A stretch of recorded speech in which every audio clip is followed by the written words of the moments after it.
So what is your Christmas season turning out to be like right now? What are you doing? What is your schedule for today? Are you worried about whether or not you're going to get it all done?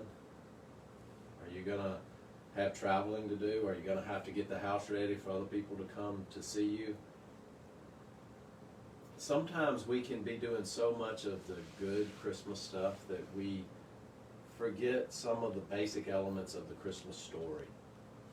And I've been reminded of that by a couple of people just in the past couple of days about the real meaning of Christmas for them, because their lives have changed. They're not going to be able to have their family with them, and they're kind of sad about that, but they're saying, at the same time, even our families from different places are embracing the real meaning of Christmas in a different way. Let me share something with you from Luke chapter 2, beginning with verse 16. So they hurried off and found Mary and Joseph and the baby, who was lying in the manger. When they had seen him, they spread the word concerning what had been told them about this child. And all who heard it were amazed at what the shepherds said to them. And this is what I want you to hear.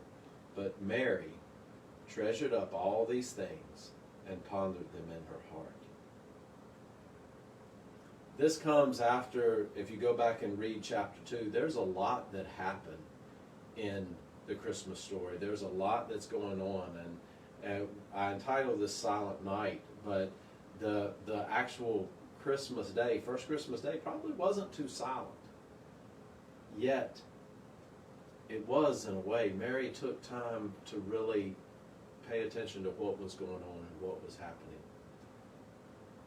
Are you carving out a space? Are you making time for that to happen for you and maybe even your family this Christmas? Are you going to be somewhere where you can really listen to the Christmas story, to read the Christmas story, to reflect on what it means? Maybe around a fireplace in your living room, maybe a Christmas Eve service. And then beyond that, are you going to allow the Christ child to be one that guides the decisions, guides the activities, guides what things are about for you? Will there be a sense of calmness and peace, maybe even silence, at some point for you during this Christmas season as you seek to embrace the true meaning of Christmas? I hope so. Merry Christmas.